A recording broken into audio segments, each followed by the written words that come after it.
Looks like modern metal bands only want a drummer able to play Bleed or Dance of Eternity, a guitar player able to play John Petrucci stuff, and an active license of auto-tune. Yes, and if you dare complain about it, apparently you're just an out-of-touch boomer.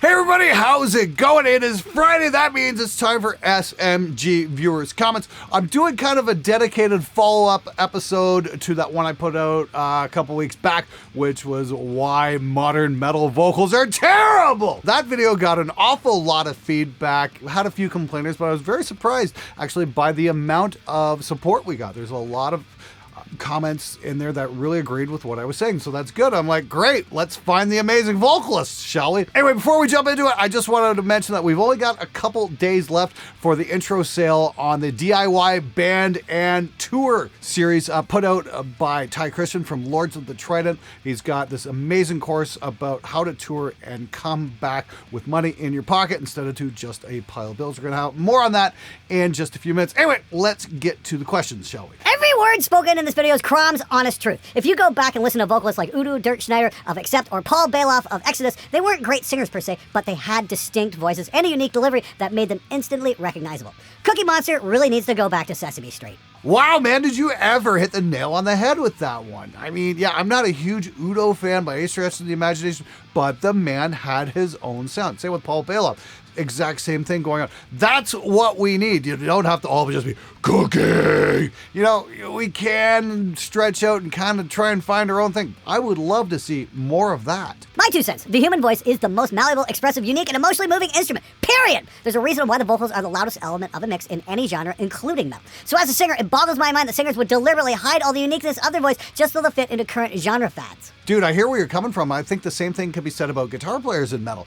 I mean, when it comes to the vintage 30 thing, so many guys are afraid of trying something a little bit different than the standard vintage 30. It's like, where's the identity? Where's the uniqueness? You go back in the 70s and 80s, there were players who had their own unique sounds. Richie Blackmore, Eddie Van Halen, Steve Vai, Dimebag Darrell. All those guys had their own thing going on. Now it just seems to be copy, paste, clone, clone, clone, clone, clone.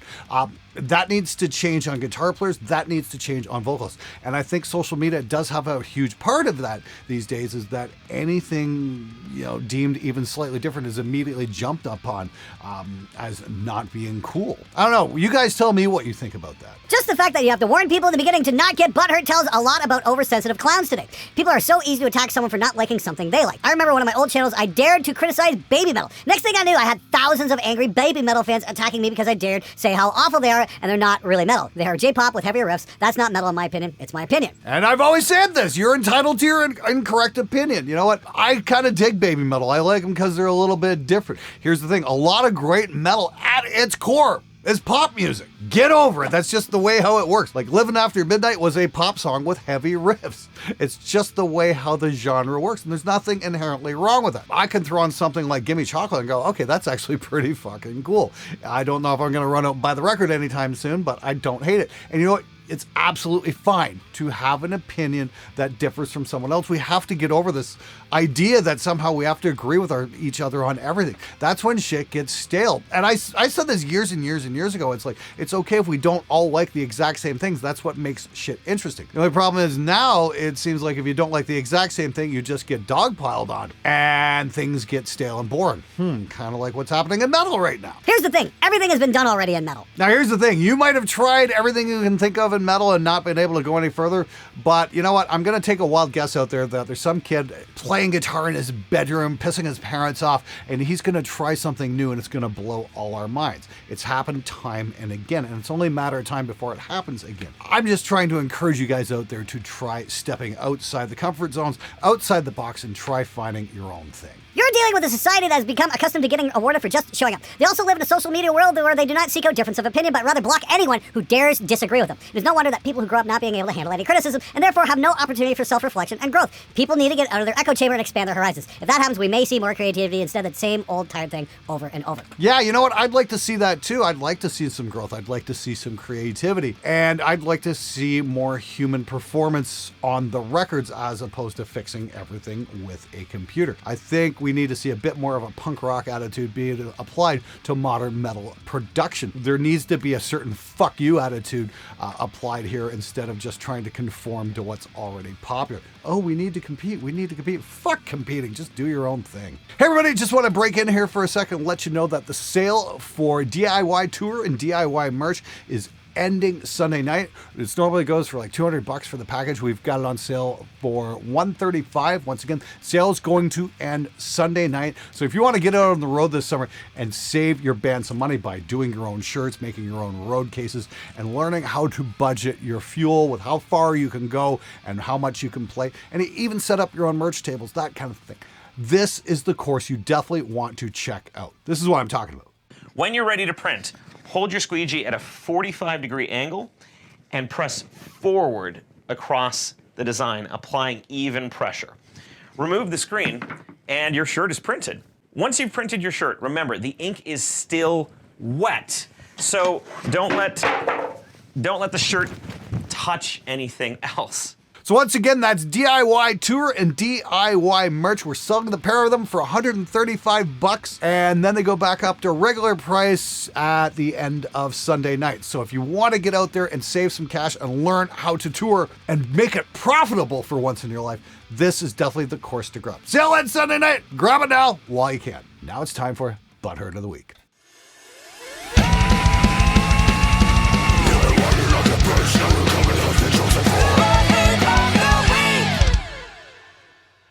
The strong propensity towards fallacious appeals to purity, false equivalence, and ad hominem really weakens the structure of what you're arguing, Glenn. Opening up with putting bands on blast because you dislike their sound, mocking that sound, and hiding behind the curtain of humor doesn't make for compelling video at all. Just because modern bands don't conform to some arbitrary bullet points on what is good doesn't make them bad. Nor does conforming to tropes mean the same thing. You leave so much nuance out here, it really leaves a lot to be desired. Does this feckless attempt at criticism make you a bully? Perhaps not. But what it does is make you inarticulate, abrasive, and rather juvenile in how presented this is. Suffice to say, you choose your path and it is not good. Not in this video, at least. Wow, that was a bit of a mouthful, wasn't it? Okay, great. You win the award for word salad today. Thank you for making that somewhat inarticulate point. I did want to bring something up there. You accused me of making ad hominem attacks, and I wasn't attacking the bands or the people in those bands. I was attacking their lack of singing talent and mentioning that maybe they should take some fucking singing lessons. You want to call that ad hominem, that's fine, but the fact that you're calling me out for that and then calling me names in the same comment, kind of ruins the point you were trying to make.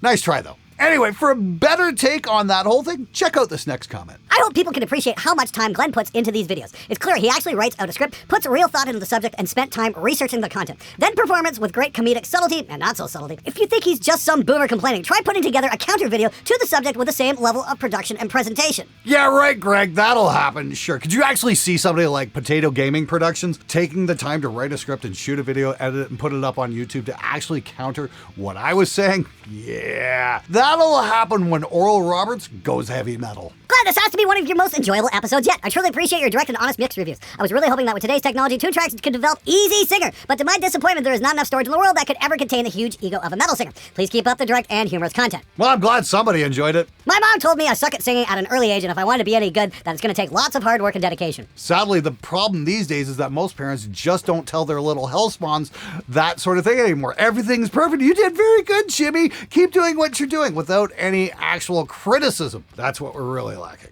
I gotta say, the more I watch of Glenn, the more the feeling that I should get vocal lessons becomes a want. Won't know why, but I've always been afraid, still am, of paying someone to improve my vocals. The thought of, what if I don't improve or I can't improve, in the back of my head stops me every time. Zero Fox, that is what you call crushing self-doubt. And that can be the hardest thing. In any creative endeavor, the hardest thing you're going to deal with is your own self-doubt and self-criticism. And believe me, it took me a very long time to get comfortable in front of a camera and do what I do, and do it day in, day out, week after week, year after year. I mean, you just have to practice it. But the hardest thing you're ever going to do is pick up the phone or go over to your computer, write an email to somebody and say, I need help with my vocals. That's the hardest thing you do.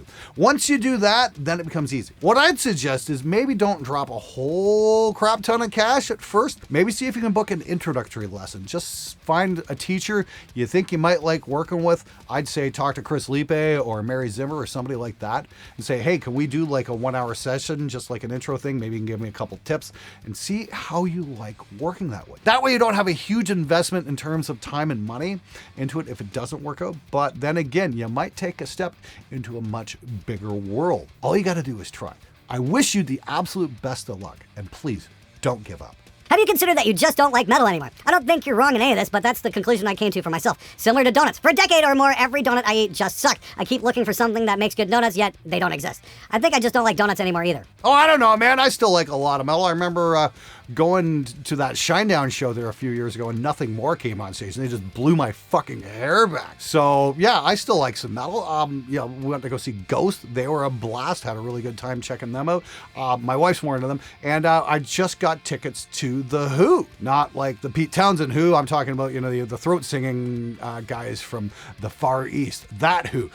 Looking forward to checking those guys out. That's like next weekend in Pontiac, Michigan. If anybody's at that show and you see me, come say hi. I'll be more than happy to hang out. There's lots of cool metal being made. Unfortunately, though, just the way how North American culture works is you have to look a lot harder to find the good stuff under the enormous pile of bullshit that's being thrown our way 24/7. Harmonizing. Stick with up 5th, down 4, and maybe up 3. Don't go for 6th, 7th, or 9th long notes. You'll do just fine with those instructions. Don't overthink it. Just hit the note that the song wants you to do. Don't try to be more clever or avoid the solution just because it's been used before. Dude, that's a great suggestion. I always thought about that, with the whole Black Sabbath thing is like simple doesn't mean stupid. Yeah, try a couple of things. I'm actually thinking about doing a video on how to track vocal harmonies for heavy metal. I think that's something that needs to be done.